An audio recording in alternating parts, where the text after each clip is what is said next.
Les souvenirs sont quelque chose de très étrange. On en comprend tout le précieux quand on vieillit, quand nos muscles se déchargent, quand notre cœur ralentit et que notre esprit nous joue certains tours. On en comprend toute la magie au moment de mourir. On a beau le redouter, on est toujours préparé à la mort. La mort effraie certains et émerveille d'autres. Certains vont redouter le néant et le vide, et d'autres vont adorer l'idée d'un calme plat et total. Ce que moi je pense que c'est plus rapide que de s'endormir. Dormir ne m'a jamais fait peur, alors comment je saurais reconnaître la différence? Et tu n'as jamais eu peur de l'enfer, papy? L'enfer, tu sais ce que je pense, Vincent, que l'enfer est une création purement humaine. Ce n'est pas un lieu où rôdissent les âmes des pécheurs. Peut-être que ce lieu existe, mais je ne l'appellerai pas l'enfer. Ce que moi j'appelle l'enfer, c'est lorsque je me réveille tous les jours, que j'étale mon beurre sur cette maudite biscotte trop longue. Quand je bois mon café, que j'ouvre le journal et que je ne peux plus lui parler. L'enfer, c'est de se réveiller tous les jours et de vivre sans la personne qu'on a le plus aimée. Tu parles de mamie Marianne, c'est ça? Oui, je parle de Marianne, la plus belle femme que j'ai jamais vue. Et je vis sans elle depuis trop longtemps maintenant. Je n'ai que mes souvenirs d'elle, mais il me joue des tours. J'en oublie son visage, sa voix, le goût de ses lèvres, le grain de sa peau. Tu savais qu'on dit qu'au moment où l'on meurt, nos souvenirs heureux explosent dans notre tête. Ils nous entourent et nous font vivre un dernier rêve. Le plus beau rêve pour moi. Le plus beau rêve que je puisse faire. Attends, tu parles de quoi, papy? Il est temps pour moi de me frayer un chemin à travers l'enfer pour atteindre ce rêve. Ce rêve que j'attends depuis si longtemps. Pour revoir son... Pour revoir son visage une dernière fois.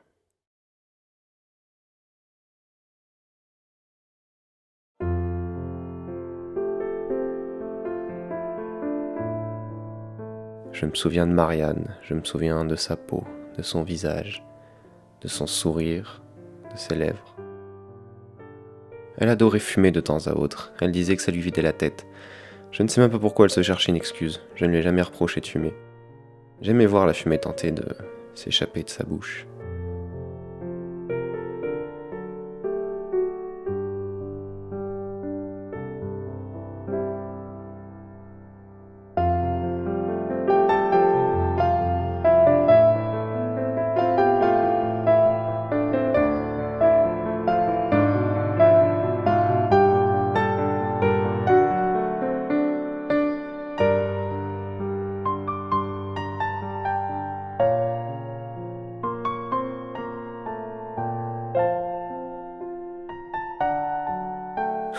Je me rappelle de cette journée dans le jardin, avec Pierre, mon frère, sa femme Rose.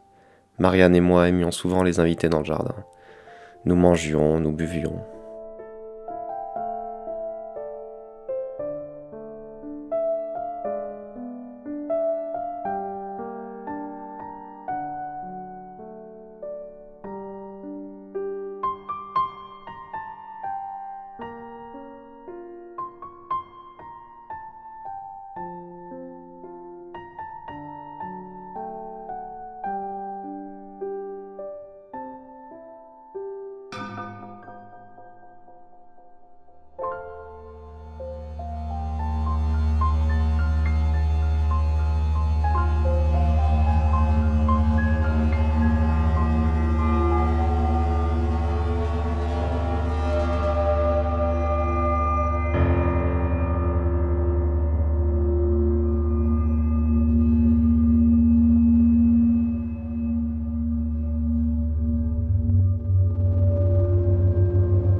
Comment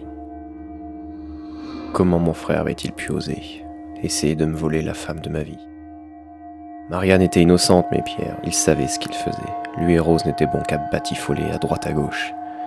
Je devais le prendre la main dans le sac.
Mes souvenirs me jouaient forcément des tours, je ne pouvais pas m'être autant fourvoyé à propos de cette journée et l'avoir oubliée. Pourquoi l'aurais-je oublié si j'avais découvert ce jour-là la vérité à propos de ma femme? Que s'est-il passé ensuite? J'ai voulu la prendre en flagrant délit et en une demi-journée, en un repas du dimanche, dans mon jardin, je perdais absolument tout. J'étais prêt à laisser la déesse vengeresse m'embrasser et me corrompre.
Ce que je voyais me brisait le cœur. Avoir le cœur en miettes ne signifie pas la tristesse infinie, mais plutôt la mort de sa propre humanité.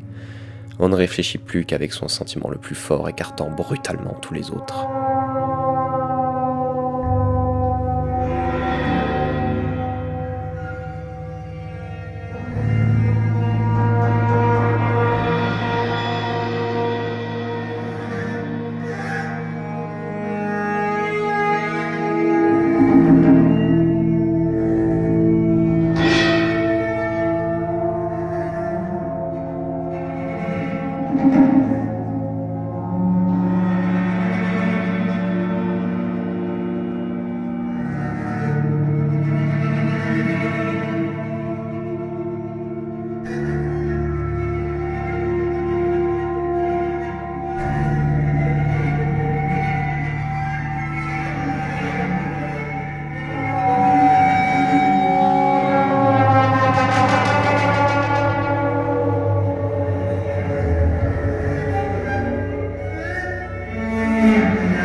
l'enfer, l'ultime rêve que l'on fait au moment de mourir.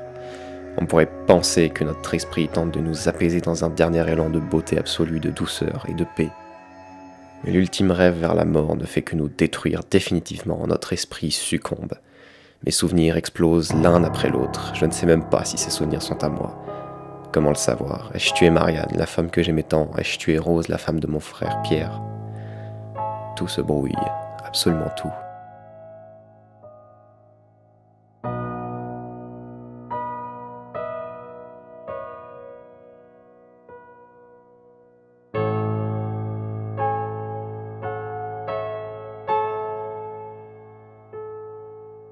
Suis-je Pierre?